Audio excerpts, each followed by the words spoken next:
পশ্চিমবঙ্গের সীমান্তবর্তী জেলাগুলো নিয়ে যখনই কথা হয় নানা রকম আলোচনা নানা রকম বিতর্ক সামনে আসে, কিন্তু এর পেছনের আসল চিত্রটা কি? আজকের এই বিশ্লেষণে আমরা ঠিক সেটাই দেখব। কিছু ডেটা আর পরিসংখ্যানের গভীরে গিয়ে বোঝার চেষ্টা করব এখানকার জনসংখ্যা, রাজনীতি আর নিরাপত্তার সমীকরণটা ঠিক কতটা জটিল। চলুন শুরু করা যাক। আচ্ছা, এই প্রশ্নটা দিয়ে শুরু করা যাক। পশ্চিমবঙ্গের শাসন ব্যবস্থা নিয়ে এত ঘন ঘন বিতর্ক হয় কেন? এর উত্তর তো অনেক দিক থেকেই দেওয়া যায়, তাই না? তবে আজ আমরা একটা নির্দিষ্ট দিকেই ফোকাস করব, আর সেটা হলো রাজ্যের সীমান্ত অঞ্চলের ডেমোগ্রাফিক রিয়ালিটি, মানে জনসংখ্যার আসল চিত্র আর তার রাজনৈতিক প্রভাব। এই পুরো বিষয়টা ঠিকমতো বুঝতে হলে সবার আগে আমাদের পশ্চিমবঙ্গের ভৌগোলিক অবস্থানটা, বিশেষ করে এর বর্ডারের চরিত্রটা বুঝতে হবে। চলুন সেটাই দেখে নিই। স্ক্রিনের এই সংখ্যাটা দেখুন, 2217 কিলোমিটার। এটা কিন্তু শুধু একটা সংখ্যা নয়, এটাই হলো বাংলাদেশের সঙ্গে পশ্চিমবঙ্গের আন্তর্জাতিক সীমান্তের মোট দৈর্ঘ্য।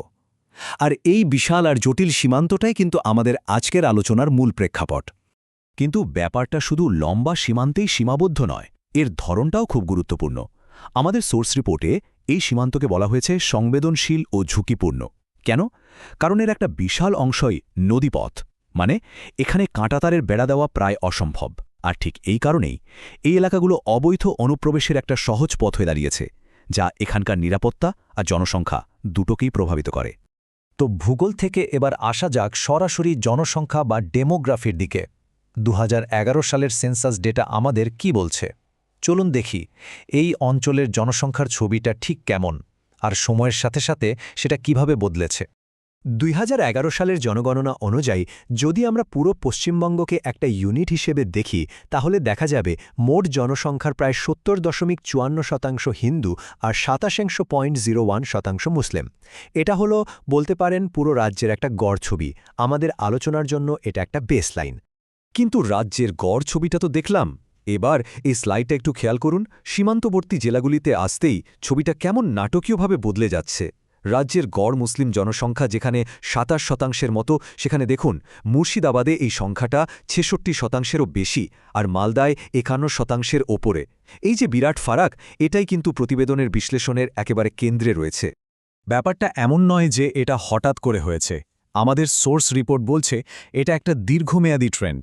1947 সাল থেকে মুসলিম জনসংখ্যার শেয়ার আনুমানিক 7 থেকে 8% পয়েন্ট বেড়েছে, আর এই বৃদ্ধির একটা বড় অংশই ঘটেছে কিন্তু 1971 সালের পর, যেটা এই অঞ্চলের ইতিহাসের জন্য একটা টার্নিং পয়েন্ট।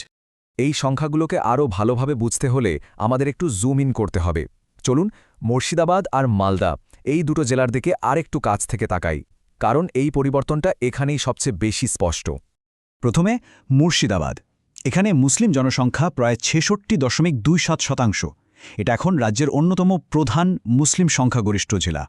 বাংলাদেশের সাথে এর লম্বা বর্ডার আর ঐতিহাসিক প্রেক্ষাপট, এই দুটো মিলিয়ে জেলাটা জনসংখ্যাগত আর রাজনৈতিকভাবে ভীষণ গুরুত্বপূর্ণ হয়ে উঠেছে। ঠিক একই রকমভাবে মালদাও কিন্তু খুব গুরুত্বপূর্ণ একটা কেস স্টাডি। এখানে মুসলিম জনসংখ্যা 51.27%। এই জেলার ডেমোগ্রাফিক গঠন আর সীমান্তের ওপারের যোগাযোগ, এই কারণগুলোর জন্য সোর্স রিপোর্টে মালদার বিশ্লেষণকে একটা বিশেষ জায়গা দেওয়া হয়েছে। এখন স্বাভাবিকভাবেই প্রশ্ন আসে, এই ডেমোগ্রাফিক শিফট বা জনসংখ্যাগত বদলের কারণটা কি? সোর্স রিপোর্ট বিভিন্ন জনগণনার নথি আর সমীক্ষার উপর ভিত্তি করে মূলত দুটো কারণের কথা বলছে। এক, মুসলিম জনসংখ্যার মধ্যে তুলনামূলকভাবে উচ্চ ফার্টিলিটি রেট বা প্রজনন হার।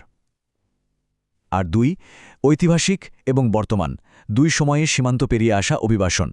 দেখুন, এই যে এতক্ষণ ধরে আমরা ডেটা বা সংখ্যা নিয়ে কথা বললাম, এগুলো কিন্তু শুধু সংখ্যা নয়।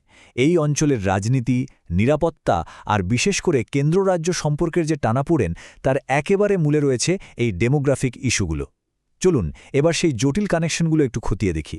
বিশেষ করে রিসেন্ট টাইমে কেন্দ্রীয় সরকারের 3টে বড় উদ্যোগকে ঘিরে রাজ্যের সাথে একটা তীব্র সংঘাতের পরিস্থিতি তৈরি হয়েছে। প্রথমটা হলো সিএএ বা নাগরিকত্ব সংশোধনী আইন, দ্বিতীয়টি এনআরসি বা জাতীয় নাগরিকপঞ্জি তৈরির প্রস্তাব, আর তৃতীয়টা হলো বিএসএফের কাজের পরিধি বাড়ানো। এই প্রত্যেকটা ইস্যুই কিন্তু রাজ্যের জনসংখ্যার এই বাস্তবতার সাথে সরাসরি জড়িয়ে আছে, আর সে কারণেই এগুলো এত বেশি সংবেদনশীল। এই যেমন ধরুন বিএসএফের এখতিয়ার বাড়ানোর বিতর্কটা। কেন্দ্রের যুক্তি হল জাতীয় নিরাপত্তার স্বার্থে সীমান্তের ভেতর দিকে ১৫ কিলোমিটারের বদলে ৫০ কিলোমিটার পর্যন্ত বিএসএফের অপারেশন চালানোর ক্ষমতা থাকা দরকার। অন্যদিকে পশ্চিমবঙ্গ সরকারের বক্তব্য হল এটা যুক্তরাষ্ট্রীয় কাঠামোর উপর হস্তক্ষেপ। এটা রাজ্যের আইন শৃঙ্খলা রক্ষার যে নিজস্ব অধিকার তাতে নাক গলানোর সামিল। এই রাজনৈতিক বিরোধিতার সুরটা যে কতটা চড়া তা রাজ্যের মুখ্যমন্ত্রীর এই একটা মন্তব্য থেকেই পরিষ্কার হয়ে যায়। তিনি সিএএকে সংবিধান বিরোধী ও মানবতা বিরোধী বলে উল্লেখ করেছেন। এই যে তীব্র বিরোধিতা, এটা কিন্তু শুধু একটা আইনি বিতর্ক নয়, এর পিছনে রয়েছে রাজ্যের ডেমোগ্রাফিক বাস্তবতাকে ঘিরে তৈরি হওয়া রাজনীতি আর উদ্বেগ। তাহলে শেষ পর্যন্ত আমরা কোথায় এসে দাঁড়ালাম? প্রশ্নটা হলো, যখন একটা অঞ্চলের ডেমোগ্রাফি বা জনসংখ্যাই তার রাজনীতি আর নিরাপত্তার বিতর্কের মূল কেন্দ্রবিন্দু হয়ে ওঠে, তখন সেই রাজ্যের ভবিষ্যৎ পথটা কীভাবে ঠিক হয়? পশ্চিমবঙ্গের এই সীমান্তবর্তী জেলাগুলোর চিত্রটা আমাদের ঠিক এই জটিল প্রশ্নটারই মুখোমুখি দাঁড় করিয়ে দেয়।